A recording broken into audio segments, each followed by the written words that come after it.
Ritual practice serves a wide range of purposes, one of which is to structure space and time in order to give the practitioner some sense of control in an otherwise hostile and chaotic world.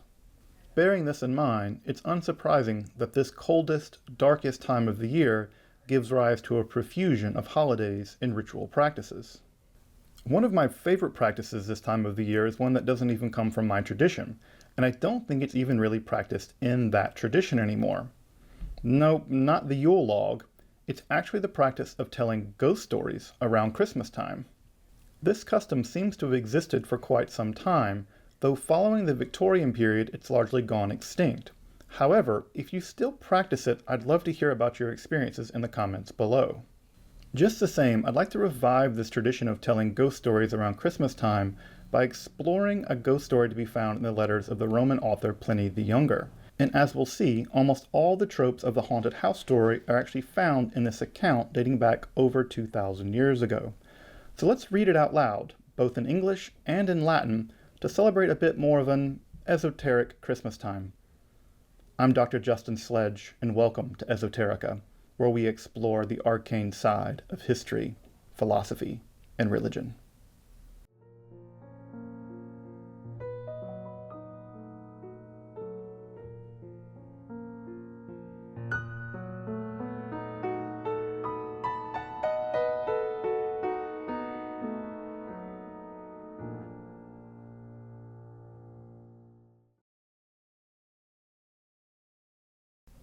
While Halloween may be said to represent the end of the harvest and in some sense the death of the year, it is the period around Christmas time in which we can truly be said to have entered the kingdom of the dead. Indeed, it may be the case that the custom of telling ghost stories around this time of the year, around Christmas time, may in fact have its origins in the pre-Christian celebrations around the holiday of Yule, which remains to this day a rather obscure holiday. Of course, stories about ghosts make sense in a period of the year where the earth lies frozen and dead, the nights are at their longest, and the cold has the lethal power over life and death. While many such customs were repressed during the rise of radical Protestantism, especially in England, of course one can remember that Oliver Cromwell was infamous for the banning of Christmas carols, and of course this custom never took on in North America, perhaps primarily because of the rise of Puritanism in the early colonial period. Of course, the colonial Puritans also had their own share of occult practices, and if you're curious to learn more about them, you can click the card above to explore that previous episode. Though it seems that the custom of telling ghost stories survived this rise of radical Protestantism, and in fact seemed to have reached a high point during the Victorian period, either despite or because of the increase in the commercialization of Christmas during that time period. Of course, the most famous and enduring of all Victorian Christmas time ghost stories has to be Charles Dickens' 1863 A Christmas Carol, although numerous examples in this genre existed. In fact, Victorian ghost stories are a positive mine of the genre. If you like ghost stories and you've never explored the Victorian period, you're really missing out. While the custom seems to have largely died out following the Victorian period, it does get a mention every once in a while. For instance, in the 1963 Christmas Carol, It's the Most Wonderful Time of the Year, which I'm sure you've heard at a mall or on the radio that plays nothing but Christmas carols, it actually mentions in the lyrics scary ghost stories. So as a person who loves ghost stories but isn't Christian, I've always kind of wanted to bring this custom back because it gives me something other to do on Christmas beside eat Chinese food, so here we are. So the ghost story I want to explore in this episode can actually be found in the letters of Gaius Plinius Caecilius Secundus, better known as Pliny the Younger, who lived roughly from around 60 to 113 of the Common Era. In fact, you may know Pliny from two sets of his famous letters, the first of which describes the eruption of Mount Vesuvius, although he recorded about 40 years after it happened, which, as you probably know, buried Pompeii and Herculaneum. Of course, it's also important to note that it killed Pliny's father, Pliny the Elder, and what's interesting, of course, in that story is that Pliny the Elder, not really knowing what was going on, actually tried to send some ships into the area to evacuate people. In fact, he spent the night on the coast near where the eruption was happening, and eventually noxious gas killed him.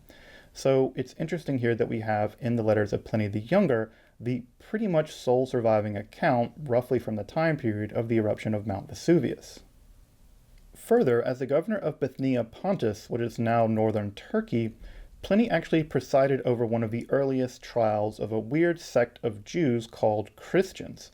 In fact, he wrote to the Emperor Trajan to figure out just what to do with these people, and this exchange between Pliny the Younger and Trajan, the Emperor Trajan, is one of our earliest accounts of the existence of Christians in the Roman literary record.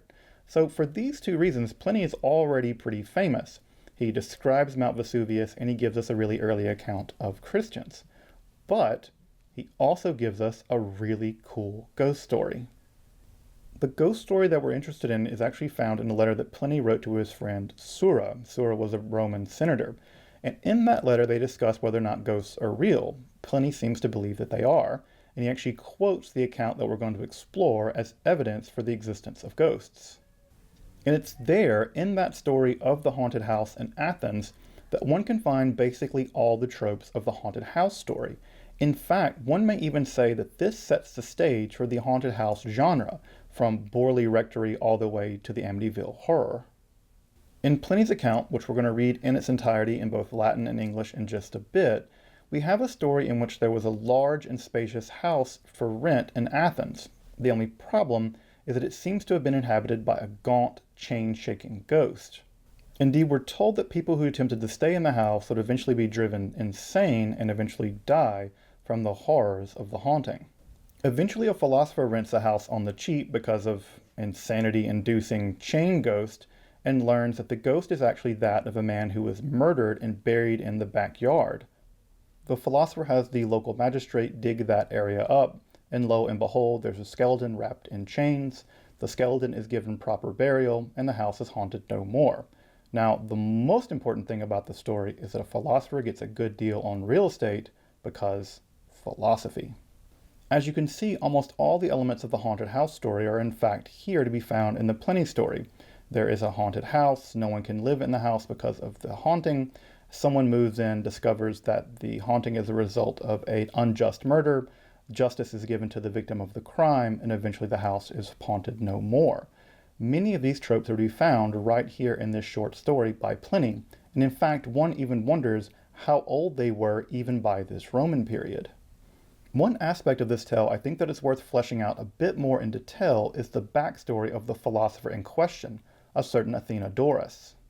Specifically, Athenodorus was a Stoic philosopher that lived about 2 generations prior to Pliny, and in addition to being a philosopher, he was also really good friends with the astronomer Strabo, and was in fact the tutor to none other than Octavian. Yeah, that Octavian. Augustus Caesar Octavian, the first emperor of the Roman Empire. In fact, one of the more interesting things about Athenodorus' relationship with Octavian is that allegedly he taught Octavian a kind of anger management technique, whereby one recites the entire alphabet before exploding into a rage. So again, an interesting overlap historically between a philosopher, an astronomer, and an emperor, all in this story about Athenodorus, but here we don't get any of that mention. What seems to matter is that Athenodorus is looking to rent a place for cheap and finds himself in a haunted house. Now, this point about Athenodorus being a Stoic philosopher is actually, I think, germane to the story. Who other to deal with the horrifying, insanity-inducing chain ghost than a student of a philosophy precisely aimed at inducing a state of what is called apatheia? This is a state of emotionlessness, at least in which emotions like fear and anxiety are basically obliterated. It's in this kind of condition that the fear-inducing horror of the ghost would simply have no effect on Athenodorus, and therefore the rational aspect of Athenodorus' mind would allow him to further investigate what's causing the haunting. But how? This has everything to do with Stoic epistemology, or their theory of knowledge. According to Stoicism, the mind is constantly being bombarded with all kinds of impressions, what the Stoics call phantasiae. In fact, you can even see where we get words like phantom or phantasm from this word, which indicates at some level that many of these impressions are simply false and should be rejected. The task of the Stoic is to separate which of these phantasiae are in fact true or cataleptic, or graspable, literally. And the idea here is that one should only assent strongly to the cataleptic impressions. Now the question is, how do we know which ones are cataleptic and which ones we know are non-cataleptic? Well, the idea from the Stoics is that the cataleptic impressions could have come from nothing other than their source, and that they come from real bodies and not the lecta, or simply the things said. Now, there's a lot of debate about exactly how the Stoic sage separates between cataleptic and non-cataleptic impressions, and I don't want to get into the weeds of Stoic philosophy here. But the basic idea is that a trained Stoic philosopher can look or experience any kind of phantasmai. They can look at any kind of impression and immediately know whether it's true or false. Of course, what's crucially important about this is that when the Stoic arrives at knowledge, strong assent to a cataleptic impression, emotion plays no role in this whatsoever. It doesn't matter whether you feel good or bad or scared or happy about the impression. The emotions simply bear nothing at all on whether the impression is true or not. Now, as you might imagine, having a highly trained Stoic philosopher in a haunted house is just about the best possible situation. While Athenodorus would have been impressed upon by the ghost, that is to say, he would have had the experience of seeing the ghost or hearing the rattling chains, he would not have that impression muddled with things like fear or insanity-inducing anxiety. Rather, he would know definitively, cataleptically, that the ghosts were real, and then, because he wasn't deluded by things like emotions, he'd be able to go on to rationally investigate why there was a ghost in his house rattling chains. So by not being influenced by the pathoi, or the emotions, Athenodorus would be ideally suited to understanding the plight of the ghost. Why is there a ghost here? And in fact, we learn something even more interesting, I think, about the nature of ghosts, I guess, from this story. Remember that Stoic metaphysics are primarily materialistic. That is to say, everything in the Stoic universe that exists is made of some kind of body, or some kind of corporeal. Thus, if we can say that Athenodorus had a correct or cataleptic impression of the ghost, that means that ghosts must at some level, at least according to Stoic metaphysics, be material things. Given the Stoic materialist metaphysics, this would imply that whatever ghosts are, they're made of some kind of matter, which is interesting. I think we typically think of them being fundamentally immaterial, but if we're to take this story seriously, from the Stoic point of view, the ghost must have been made of something material, which I think is interesting at some level, whether it's ectoplasm or whatever. And as you'll see in this story, we can actually see his Stoic philosophical commitments in some interesting ways come out in the story. After seeing the terrifying, chain-shaking specter, what does Athenodorus do? Well, he doesn't flee in terror, and neither does he rashly run over and begin excavating the area where the bones will be found later. What does he do? Well, he goes to bed and calmly waits for the next day to inform the authorities that something is buried in the backyard. He's calm as a Hindu cow, or calm as a Stoic philosopher. So that a Stoic philosopher features into a haunted house story, I think is rather interesting. He's not some hyper-rationalist, materialist skeptic that would rather doubt his own sanity than admit the existence of the supernatural. This is a rather common trope these days. But rather, because of his unique training as a Stoic philosopher, he knows that the impressions that he's receiving are in fact real, and because he's not going to be influenced by the pathoi, or the irrational emotions, he's able to logically and rationally at some level investigate what's going on. He wants to get to the bottom of what's causing the haunting. So I think by knowing the Stoic background a bit of Athenodorus makes this story a lot richer. And also, for all you paranormal investigators out there, maybe you guys should hire a couple Stoics. Well, if you're interested in the history of angels, demons, ghosts, and their evocations, or the intersection between the supernatural and philosophy, make sure to subscribe to Esoterica. These are all core content issues on our channel. Further, if you'd like to support my work of making scholarly, free, and accessible content on topics in esotericism, please consider supporting our channel on Patreon or with a one-time donation. Your support makes Esoterica possible. Thank you. Well, here's to wishing everyone much light during this darkest time of the year. I'm comforted to know that even after the darkest night of the year, every single day we're getting a bit more light. So let me extend a very happy holidays to all my subscribers and to all my patrons especially. So let's read the story in the original Latin along with an English translation in celebration of this nearly extinct, though not yet extinct, Christmas tradition. And if you're curious, the images on the screen you'll see scrolling down is actually a handwritten version that I did of the story from Pliny the Younger on papyrus from Egypt, in fact, in a Roman rustic script. As you may know, I'm a calligrapher. I use calligraphy as a kind of spiritual practice, and I decided to copy out this story as a kind of fun experiment just to see how long it would take, and also just as a kind of meditation and artistic practice. So the images you'll be seeing as you're listening to the story are actually from my calligraphy. I hope you enjoy them.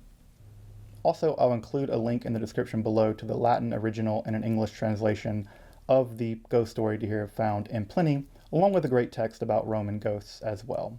So, without further ado, here we have a text from Pliny the Younger in his letter to Sura, a Stoic in a haunted house. Erat Athenis patioso et capax domus, sed infamis, et pestilens. Per silentium noctis sonus feri, et si attenderis acrius, strepitus vincolorum longius primo, diende ex primo redebator. Mox aperabat idolon, sinex machiae et squalori confectus, proxima barba horrenti capillo, cruribus compendes, manibus catenes carerabat, quatibatque. In Athens, there was a large, spacious house. Unfortunately, it had a malicious reputation, as if it were filled with pestilence. You see, in the dead of night, a noise like the clashing of iron could be heard. Perhaps it was the rattling of chains. At first, the noise seemed to be very far in the distance, but it would gradually get closer and closer. And then suddenly an old man would appear from nowhere, filthy and emaciated, with a wild beard and hair that looked as if it had been blown by the wind. The chains which he signaled his approach bound his feet and hands. Inde in habitanibus tristes diraque noctis permettum viligabantur, vigilium morbus et crescente formidine more sequibator. Nam inter dio quoque, quamquam abscerserat imago, memore imaginis oculis inerebat, longioque causis timoris timor erat. Diserte inde, et damnata solitudine domus totaque illo monstro relicta. Proscribebatur tamen, sio quis imeris, sio quis concugeri ignaris tanti mali velit. The people who lived in the house spent many a sleepless night, terrorized by things that we can only imagine. This lack of sleep began to drive them mad as they fell victim to disease and eventually to death. Even during the day, when the noises could not be heard and the apparition could not be seen, the fear remained, and eventually the remaining inhabitants fled, leaving the house deserted and damned. However, in the hope that money could be raised, the house was put up for rent. Venit Athenis philosophus Athenodoras, legit titulum odioque pretio, quia suspectibilitas procuntatus omnia docetur ac nihilo minus, imo tantum magus conducit. Ubi coipet ad vespera sceri, ubit sterni sibi in prima donus parte, poscit pugilare stilum lumen, suus omnis interiora dimitit, ipsi ascribendum animum oculus manum intendit, ne vacua mens audita simulacro et ianis sibi metus fingerit. It so happened that the philosopher Athenodorus came to Athens, and needing somewhere to stay, he read the posted advertisements. The cheap price raised his suspicions, so the vendor was honest with him and told him about the ghost and the madness of the previous occupants. But this didn't put Athenodorus off. In fact, he was eager to take the house and made preparations to move in immediately. As the evening drew in, he set himself up in the front section of the house. In order to keep his heart and mind from dwelling on imaginary noises and movements from the corner of his eye, he focused all his energy on his writing. So he requested a light and some materials to write with, and then dismissed his manservants. Initio, quale ubique silentium noctis, de incocuti ferum viniculus mueri, ille non torelli osculos, ne remiteri stilum, sed affirmari animum aribusque pretenderi, tum cribusceri fragor aventari et iam ut in limine, iam ut intra liminum audiri. Respicit, vedit agnostique narratam sibi effigium. At first, the house was silent, but then came the rattling of the chains. At first, Athenodorus refused to be distracted, but the noise got louder and louder, and came closer and closer, until it seemed by the door, and then it was in the room with him. Athenodorus looked round and he saw the gnarled ghost of the old man, exactly as the estate agent had described, beckoning to him. Stabat innubatque dicito similis vocanti. Hic contra ut Paulum expeterit manu significant Russus quaequeris et stile incubit. Illas grabintis capiti catinis and sonabat. Respicit Russus idem quod prius induentum, nec moratus tolit lumen et sequitur. Ibat illa lento gradu quasi gravis veniculis. Postquam deflexit in ariam domus, repinte dialapsa deserit comitum, desertas herbas et folia concarpta signum loco ponit. Again, Athenodorus refused to be distracted and signaled to the ghost that it should wait until he was finished writing. However, the ghost would not be halted and began to shake its chains over Athenodorus's head. Athenodorus could ignore the ghost no longer, and taking up his lamp, he followed the slow-moving apparition into the courtyard where it vanished. Now completely alone, Athenodorus marked the spot where the ghost had vanished with a handful of grass. Postero di adit magistratus, monet ut illum locum effundi iubiant. Inveni untur ossa inserte catanis, et implicita, quae corpo aevo terraque putrefactum, ludum et excessa reliquaret reniculis. Collecta publicae sepeliuntur, domos posterite conditis, manibus caruit. The next day, Athenodorus summoned the magistrate, who ordered that spot to be dug up. Interred and wrapped in chains, they found a pile of bones, the only remnants of a body which had long since been buried. Very carefully, the skeletal remains were collected and given a public burial, with the appropriate prayers and supplications, and never again did the ghost of the old man visit that Athenian house.